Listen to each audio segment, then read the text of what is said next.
नमस्कार, मी गुरुप्रसाद जाधव आणि पुढारी न्यूजवरती आता वेळ झाली आहे ती चर्चेचा धुरळा उडवण्याची। बदलापूर अत्याचार प्रकरणातील आरोपी अक्षय शिंदे याचा पोलीस एन्काउंटरमध्ये मृत्यू झाला होता।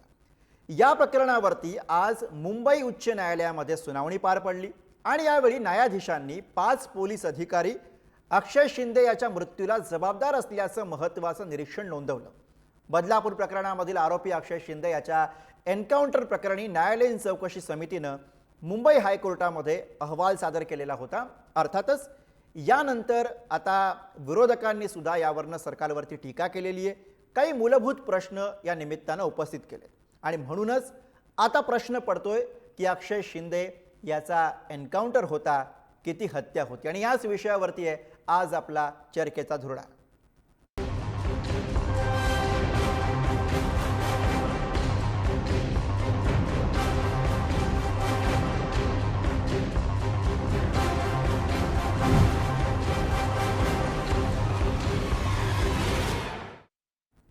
आणि याच प्रश्नाभोवती चर्चा करण्यासाठी आपल्या सोबत आज या चर्चेमध्ये मान्यवर पाहुणे आहेत। आपल्या सोबत आहेत माजी पोलीस अधिकारी सुधाकर सुराडकर सर आणि त्यासोबतच शिंदेंच्या शिवसेनेचे प्रवक्ते राजू वाघमारे सुद्धा आपल्या सोबत आहेत आणि बदलापूरमधनं संगीता चेंदवडकर ज्या मनसेच्या महिला शहराध्यक्ष आहेत त्या सुद्धा आपल्या समोर आहेत। सगळ्यात आधी या सगळ्या प्रकरणाला वाचा फोडणाऱ्या म्हणून चेंदवडकर यांच्याकडे बघावं लागेल। चर्चेला सुरुवात करत असताना मी सुरुवातीला जातोय तो माजी पोलीस अधिकारी सुधाकर सुराडकर सरांकडे। सुराडकर सर, सगळ्यात आधी आज ज्या पद्धतीनं कोर्टाने काही सवाल उपस्थित केलेले आहेत, काही निरीक्षण नोंदवलेली आहेत, त्याविषयी सुद्धा विस्ताराने बोलायचंच आहे। पण सगळ्यात आधी एन्काउंटर कल्चर हे एकूणच आपल्या न्यायव्यवस्थेला, एकूणच सगळ्या व्यवस्थेला कसं मारक आहे याच्याविषयीची मांडणी तुम्ही करावी अशी विनंती। एक लक्षात घ्या की हे एन्काउंटर म्हणजे ज्याला आपण थंड डोक्याने केलेले खून आहेत। एक तर हे खून आहेत याबद्दल तिळमात्र शंका नाही। दुसरे हे खून आर्थिक फायद्यासाठी किंवा इतर कारणासाठी करण्यात येतात। म्हणजे मी त्यांना असं म्हणेन की एन्काउंटर करणारे म्हणजे हे कॉन्ट्रॅक्ट किलर आहेत। पण ही अशी परिस्थिती का होतो, अशा लोकांना आपण डोक्यावर का बसवतो? कारण याच्या मुळाशी जर आपण गेलो तर आपली न्यायव्यवस्था जी आहे ती प्रभावी नाहीये। कारण आपण काय बघतो, काय घडतंय, खून केलेला आरोपी जामीनवर सुटून येतो, बलात्कार केलेला आरोपी जामीनवर सुटून येतो, पुन्हा बलात्कार करतो। पोलीस काय झोपा काढतात का? आधीच्या गुन्ह्यातला म्हणजे पोलिसांचा यात दोष नक्कीच आहे। पण मी स्पष्ट करू इच्छितो की सर्व पोलीस असे नाहीत, बहुतांश पोलीस चांगले आहेत। पण हे जे वाईट पोलीस आहेत यांचा आणि पुढाऱ्यांचा आणि माफ करा पत्रकारांचाही संपर्क संबंध असल्यामुळे ते जास्त प्रभावी होतात, टीका पण कमी होते, त्यांना डोक्यावर बसवण्यात येतं।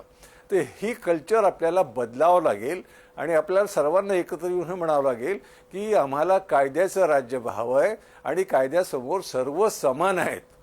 कुठल्या महत्वाच्या व्यक्ती आता आपण बघितलं की याच्याकरता जे मोठे मोठे काय म्हणतात त्याला अभिनेते आहेत, अभिनेत्री, त्यांच्याकडे थोडंसंही काय झालं तर त्याला किती पब्लिसिटी मिळते, नको तितकं अवास्तव महत्त्व देण्यात येतं। आणि गरिबांचा खून झाला, सामूहिक बलात्कार झाला तरी त्याला काही महत्त्व देण्यात येत नाही। तर ही परिस्थिती बदलावं लागेल। सर्वांनी मिळून आम्हाला कायद्याचं राज्य हवं आणि लवकर न्याय हवा, याकरता संघटितपणे काम करायला पाहिजे। बरोबर आहे। अर्थात मी चेंदवडकर मॅडम आपल्या सोबत आहेत त्यांच्याकडे जातो। संगीताजी, मला तुम्हाला विचारायचं आहे, कारण या सगळ्या प्रकरणामध्ये सुरुवातीला जेव्हा अगदी गुन्हा नोंदवून घेण्यापासून सगळा संघर्ष होता तेव्हापासून तुम्ही या सगळ्या प्रकरणामध्ये आहात, तुम्ही संघर्ष केला, मग तो गुन्हा नोंदवला गेला।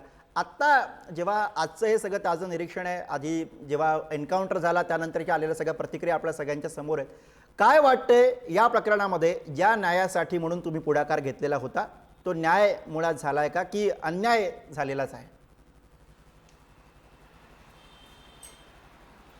सर्वप्रथम मी आपली जी न्याय प्रक्रिया आहे किंवा जे काही अहवाल आलेला आहे त्यावरती मी भाष्य करणं बरोबर नाहीये। मी आपल्याला एवढंच सांगेन की ज्या वेळेला अशा अल्पवयीन मुलींवरती असे बलात्काराच्या घटना घडतात किंवा एखादा प्रकार त्यांच्यावर घडतो, मग अशी सरणी सांगितल्याप्रमाणे आपली न्यायव्यवस्था जी आहे किंवा आपले जे कायदे आहेत त्या कायद्यांमध्ये काही तरतुदी करणं फार गरजेचं आहे आणि फास्टॅगवरती अशा केसेस घेतल्यानंतर सुद्धा त्याचे निकाल लवकर लागत नाहीत.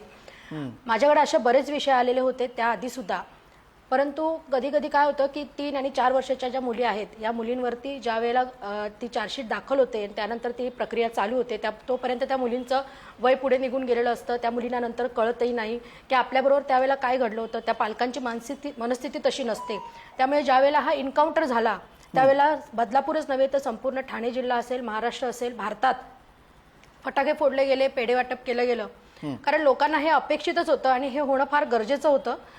तो एन्काउंटर आहे की हत्या आहे यावरती मी भाष्य करणार नाही, परंतु जे झालं त्या आरोपीने तो गुन्हा कबूल केलेला होता, त्याची शिक्षा त्याला मिळालेली आहे आणि त्यामुळे महाराष्ट्रच नव्हे तर संपूर्ण भारत देश सुखावला होता. कुठेतरी दहशतीचं वातावरण निर्माण झालेलं होतं आणि शासकीय यंत्रणा जी आहे ही पूर्णपणे कामाला लागली होती.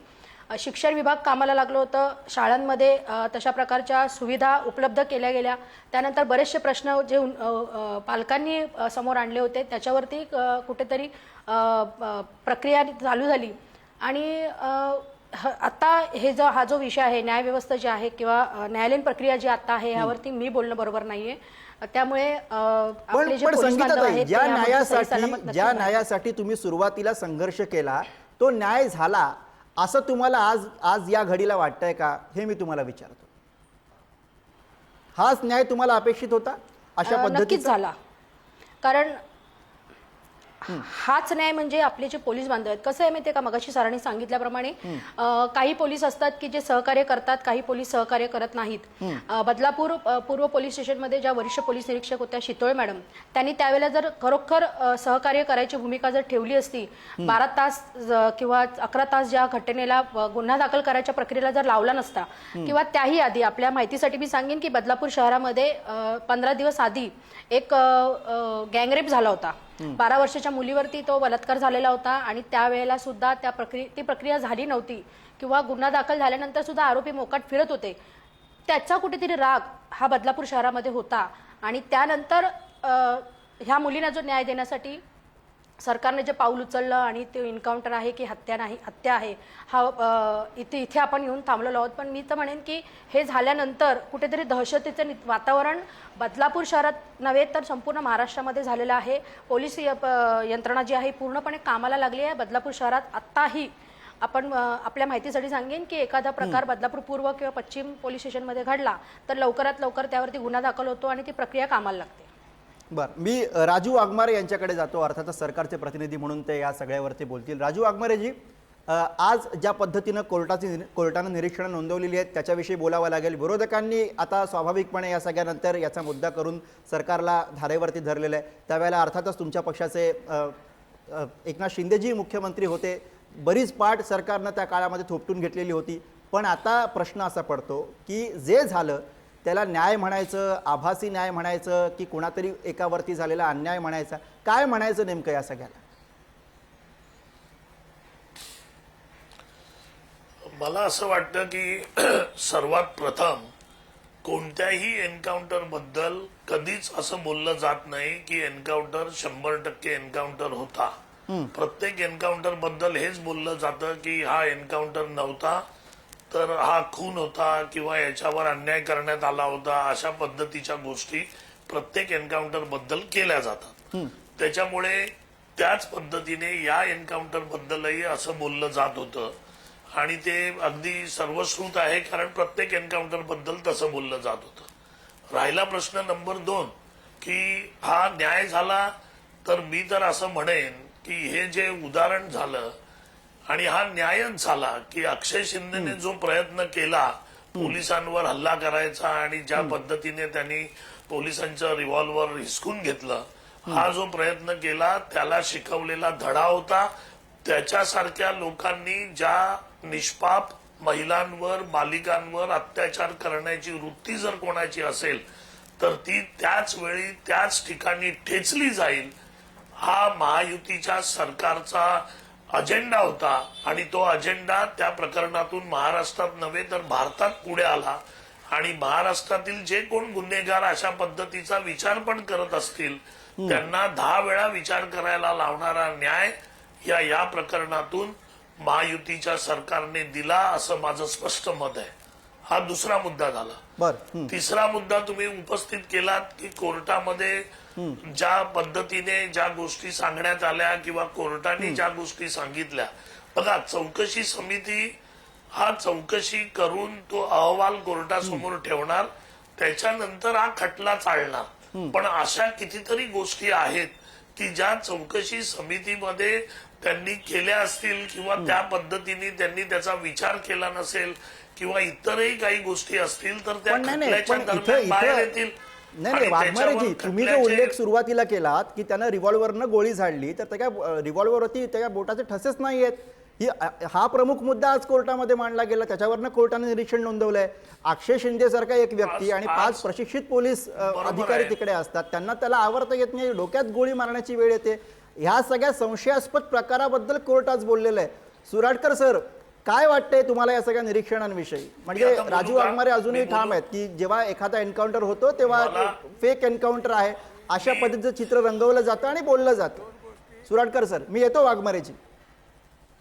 मी एक दोन गोष्टी अगदी स्पष्ट करू मी इच्छितो. उत्तर देऊ का एक- तुम्हाला? मला तुम्ही प्रश्न विचारला. न्यायाधीशावर टीका करायला योग्य नाही, पण न्यायाबद्दल निवाड्याबद्दल आपल्याला भाष्य करता येते. जेव्हा माझ्या सुविद्य मेंबर ज्या म्हणाल्यात की न्यायालयावर टीका करता येत नाही, न्यायालयावर नाही पण जो निवाडा आहे त्याबद्दल नक्कीच भाष्य करता येते, प्रत्येकाने करावं. आणि दुसरे अगदी स्पष्ट करू इच्छितो की हे असे कोल्ड ब्लडेड मर्डर करणाऱ्या एन्काउंटर स्पेशालिस्टाला फक्त एखादं विशिष्ट पक्ष साथ देतोय असं नाही, सर्वच राजकारणी त्यांना साथ देत आहेत. कुठलाही पक्ष त्याला अपवाद नाही. म्हणून आपल्याला कायद्याचं राज्य हवंय. स्वार्थी लोकांना कायद्याचं राज्य नकोय, त्यांच्या फायद्याचं राज्य हवंय. ही परिस्थिती आपल्याला बदलावी लागेल. आणि मी फार स्पष्टपणे बोलतो, वाटेल तेवढी उदाहरणं देऊ शकतो, हा. याला कुणीही अपवाद नाही. सर्वीकडे चांगले लोक आहेत, सर्व पक्षामध्ये चांगले लोक आहेत. हे पण तेवढंच सत्य आहे की एकही पक्ष असा नाही की ज्यामध्ये चांगली लोक नाहीत. पण एकंदरीत व्यवस्था काय आहे आणि काय घडतंय, एवढं झाल्यानंतर, एन्काउंटर झाल्यानंतर काय बलात्कार व्हायचे थांबलेत का कमी झालेत का? खरंय. शेवटी आपल्याला कायद्याचं राज्य हवं. आणि जेव्हा कायद्याचं राज्य असेल तेव्हा प्रत्येकाला सुरक्षित वाटेल. आज कोणाला सुरक्षित वाटते? ज्याचे मोठे मोठे संबंध आहे किंवा ज्या पैसे. सुप्रीम कोर्टाने स्पष्टपणे म्हटलेलं आहे की आपल्या देशात न्यायिक व्यवस्था कशी आहे. आणि सुप्रीम कोर्टाने म्हटलंय की जेव्हा हा पॉवरफुल आणि पैसेवाले लोक जेव्हा होतात ना, तेव्हा न्याय फार संथ होतो. हे सर्व सारखं काय revision petitions, curative petition, supreme court सर्व होतं. तर मला तरी असं वाटतं आणि माझं अगदी ठाम मत आहे की आपण सर्वांनी मिळून कायद्याचं राज्य आणण्याचा प्रयत्न केला पाहिजे. उगीच एकमेकावर चिखलफेक करण्यात काहीही अर्थ नाही. खरंय खरंय. राजू वाघमारेजी, मला माहिती आहे तुम्हाला बोलायचं आहे, पण इथे मुद्दा हा आहे की अक्षय शिंदे हा कोणी निर्दोष व्यक्ती होता आणि त्याला का मारला असे सवाल कोणी विचारत नाहीये. तर ती गोष्टच नाही. त्याने जे पाप केलं होतं त्याची शिक्षा त्याला मिळायलाच हवी अशा मताचे सगळेच जण आहेत. पण ज्या न्यायव्यवस्थेवरती आपण सगळे विश्वास ठेवतो, त्या न्यायव्यवस्थेला जर का अशा कृतीमुळे धक्का लागणार असेल तर त्याच्याविषयी सुद्धा आपल्याला बोलावं लागणार आहे. आणि त्यासाठीच आपण खरं तर ही चर्चा घडवतोय. वाघमारेजी, सगळ्यात तुम्ही मला मगाशी बोलताना थांबवलं, हो. माझा मुद्दा पूर्ण होऊ दिला नाही. नाही तर पूर्ण आता करा मला तुम्ही. जरा पूर्ण करू द्या माझा मुद्दा. हो. दोन गोष्टी तुम्ही मला बोललात की एक न्याय व्यवस्थेचा मुद्दा तुम्ही बोललात आणि मगाशी तुम्ही काय बोललात की अक्षय शिंदेला जेव्हा मारलं तर अक्षय शिंदेच्या त्या म्हणजे जे रिव्हॉल्वर त्याच्या हातात होतं त्याच्यावर त्याच्या फिंगरप्रिंट्स नव्हत्या असा चौकशी समितीचा अहवाल कोर्टासमोर आला. आता चौकशी समितीचा जो अहवाल आला त्याच्यावर कोर्टात केस चालणारच आहे. बरोबर. आता फिंगरप्रिंट ज्या आहेत त्या फिंगरप्रिंट्स फेंट होणं किंवा फिंगरप्रिंट्स नाहीशा होणं किंवा फिंगरप्रिंट्स ओळखता न येणं ह्याची पुष्कळ कारणं आहेत. सरफेस बरोबर नसेल, कधी ओला झाला असेल, ऑइल असेल त्याच्यात, तुमच्या हाताला सोरायसिस किंवा इतर प्रकार झाले असतील, लाईट बरोबर नसेल, हाताळणं बरोबर गेलं नसेल, तर त्याच्यामध्ये फिंगरप्रिंट्स तुमच्या व्हॅनिश होतात. ही काय पहिली गोष्ट नाही आणि शेवटची पण नाही. या गोष्टी होतात कारण त्याला ही सगळी सायंटिफिक कारणं आहेत.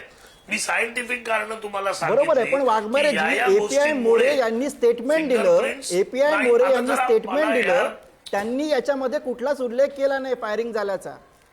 याच्यावर सुद्धा कोर्टानं भाष्य केलेलं आहे, याची सुद्धा दखल घेतलेली आहे. आता आता आता बोला आता बोला. एक मुद्दा तर तुम्हाला फिंगरप्रिंटचा मी अगदी क्लिअर केला सगळा, हा बरोबर आहे. आता राहिला मुद्दा दुसरा, न्याय व्यवस्थेचा. न्याय व्यवस्थेबद्दल कोणाचंही दुमत असण्याचं कारण नाही. सुरवाडकर साहेब जे म्हणाले ते चांगले विधितज्ञ आहेत. ते जे म्हणतात ते बरोबर आहे की न्याय व्यवस्था आपल्याला सुधारणं गरजेचं आहे. त्याच्यासाठी आपण फास्ट ट्रॅक कोर्ट म्हणतोय, त्याच्यासाठी आपण म्हणतोय की ठराविक दिवसामध्ये निर्णय घ्या. बलात्काराच्या गोष्टींचा जशा त्या ताई म्हणत होत्या की त्या मुलींचं वय जातं मग त्यांना कळत नाही, बरोबर आहे त्या गोष्टी. याच्यामध्ये कायद्यामध्ये सुधारणा करून त्या पद्धतीने लवकरात लवकर याचा निर्णय कसा होईल त्याकरता सरकार प्रयत्न करत आहे. आणि आम्ही सांगितलेलं, आमचे मुख्यमंत्री त्याही वेळेला बोललेले की न्याय हा आम्ही देणारच. त्याच्यामुळे न्याय देण्याच्या बाबतीत महायुती सरकार कुठेही कमी पडलेलं नाही. आम्ही न्यायाच्या दृष्टीने जातोय. राहिला प्रश्न एन्काउंटरचा किंवा राहिला प्रश्न ते ठसे नसण्याचा, त्याच्याबद्दल मी खुलासा केलेला आहे की ठसे नसण्याची ही सगळी कारणं आहेत. त्याच्यामुळे कदाचित ठसे ओळखता आले नसतील, फेड झाले असतील, किंवा ओलं झाल्यामुळे, ऑइल असल्यामुळे, किंवा तो सरफेस बरोबर नसल्यामुळे ठसा नसेल. पण याचा अर्थ की एन्काउंटर झाला किंवा झालाच नाही, तो खून झाला असा होत नाही. या सगळ्या गोष्टी खटला सुरू झाल्यावर होतील. त्यामुळे बरोबर आहे. किंवा कदाचित असंही असेल की एपीआय मोरे ज्यांनी स्टेटमेंट दिलं की ज्यांच्या स्टेटमेंटमध्ये उल्लेख आला नाही की अक्षय शिंदेने गोळीबार केला ते बहुतेक विसरले असू शकतील. अशा बऱ्याच गोष्टी, बऱ्याच शक्यता असतील. तुम्ही म्हणताय त्याप्रमाणे कदाचित तुम्ही म्हणताय तसंही झालं असेल. मी संगीताताईंकडे जातो. अर्थात चौकशी समितीचा अहवाल आहे, पुढे हे सगळं प्रकरण चालणार आहे. अरे यार हा कसा अँकर आहे. बोला ना वाघमारेजी पूर्ण करा. विचारला मला पूर्ण करू द्या ना. हा काय तुम्ही म्हणजे तुम्ही कसं करताय? तुम्ही अर्धवट स्टेटमेंट देताय आणि तुम्ही लगेच दुसरीकडे जाताय. पूर्ण केलं तुम्ही ठशान मला बोलू द्या. तुम्ही माझ्याबद्दल बोलताय ना. बोला बोला. अहो पण तुम्ही एपीआय मोरेच्या मुद्द्याची स्टेटमेंट बनवली अँकर म्हणून. You cannot do that. Statement कुठे बनवली? स्टेटमेंट कुठे बनवली? मला विचारलं, माझं उत्तर घ्या ना. हा बोला. अहो तुम्ही बनवली. तुम्ही आता म्हणालात कदाचित ते विसरले असतील. हे उपरोधाने म्हणणं. तुम्ही ज्या शक्यता सांगताय ठशांच्या बाबतच्या, तशी शक्यता मी अहो तुम्हाला साहेब सांगितली. माझं उत्तर तर घ्या. हा बोला. अहो तुम्ही साहेब माझं उत्तर तर घ्या साहेब, बोला. अगोदर. मग वाघमारे तुमच्या साहेब, बोला. शक्यता तुम्ही सांगा ना काय सांगायचं. वाघमारे साहेब बोला. सगळ्यात पहिली गोष्ट, हा बोलतोय, सगळ्यात पहिली गोष्ट की एन्काउंटर झाला का तर झाला. गोळीबार त्यावेळी झाला का तर झाला. अक्षय शिंदेच्या डोक्यात गोळी गेली का झाला. हे सगळं धडधडीत सगळ्यांसमोर आहे. त्याच्यामुळे एपीआय मोरेंनी का त्यावेळी बोलले नाहीत किंवा त्यांनी हे समजून घेतलेलं आहे की हे तर सगळीकडे झालेलं माहिती आहे. त्याच्यामुळे हे बोलण्याची गरज नाही की एन्काउंटर झाला किंवा गोळीबार झाला की नाही. कारण तो सगळीकडे होता. मीडियावर दिसत होतं. अक्षय शिंदेच्या डोक्यात गोळी लागली, पोस्टमॉर्टम मध्ये आलं. त्याच्यामुळे कदाचित ते बोलले नसतील की जी घटना झालेलीच आहे, सगळ्यांना माहिती आहे, त्याबद्दल काय बोलायचं. असं झालं असू शकतं ना. त्याच्यामुळे विसरण्याचा वगैरे हा अगदी शक्यता बऱ्याच असावा असं माझं स्पष्ट मत आहे. बरोबर. खटला सुरू झाल्यावर खऱ्या गोष्टी बाहेर येतील. खरंय. त्यामुळे कुठली शक्यता तुम्ही म्हणताय त्याप्रमाणे यातली खरी असू शकते. मी संगीताताईंकडे जातो. संगीताताई, मला तुम्हाला हे विचारायचं आहे, सुरुवातीला जेव्हा तुम्ही अगदी सुरुवातीच्या टप्प्यावरती गुन्हा दाखल करून घेण्यासाठी म्हणून हा सगळा संघर्ष करत होतात, तेव्हा एक वेगळ्या दबावाची चर्चा होती की ज्यामुळे हा गुन्हा नोंदवला गेला नाही. तुम्हाला असं वाटतंय का न्याय ज्या टप्प्यावरती संपला, एन्काउंटरच्या टप्प्यावरती संपला, तिथून जर का तो पुढे गेला असता तपास सगळा, आणि जर का अक्षय शिंदेच्या चौकशीमधनं काही वेगळी नावं पुढे आली असती ज्यामुळे सगळ्या ज्या बाकीच्या मंडळींची नावं या सगळ्या प्रकरणात होती, त्यांची अडचण होऊ शकली असती, तिथं न्याय खऱ्या अर्थाने पूर्णत्वास आला असता, असं सुद्धा तुम्हाला वाटतंय का?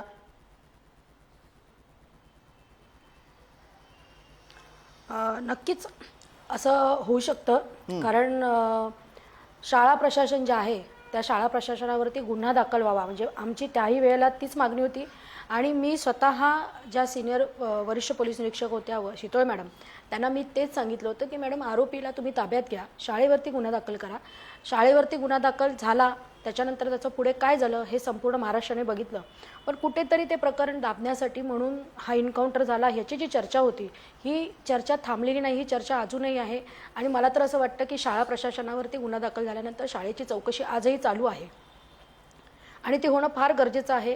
कारण त्यानंतर जी चर्चांना उधाण आलं होतं त्यामध्ये वेगवेगळ्या प्रकारच्या चर्चा होत्या की शाळेमध्ये अशा प्रकारच्या गोष्टी घडत होत्या का, किंवा पालकांनी सुद्धा सांगितलं होतं की म्हणजे तुमच्या माहितीसाठी सांगते की त्या मुलीच्या आईने सांगितलं होतं की त्या शाळेतल्या प्रत्येक मुलीची मेडिकल करा. ही खूप दुर्दैवाची गोष्ट आहे की जी घटना घडली त्यावेळेला त्या मुलीच्या आई वडिलांनी त्या मुलीची मेडिकल करून आणली होती आणि ते पोलिसांना दाखवत होते की हे मेडिकलचे रिपोर्ट्स आहेत. इथपर्यंत जर येऊन जर पालकांना त्यांची भूमिका मांडावी लागत असेल किंवा आपल्या मुलांच्या बाबतीत काय घडलंय हे त्यांना तिथे ओरडून आक्रस्ताळपणे सांगावं लागत असेल ते खूप दुर्दैवाची गोष्ट आहे.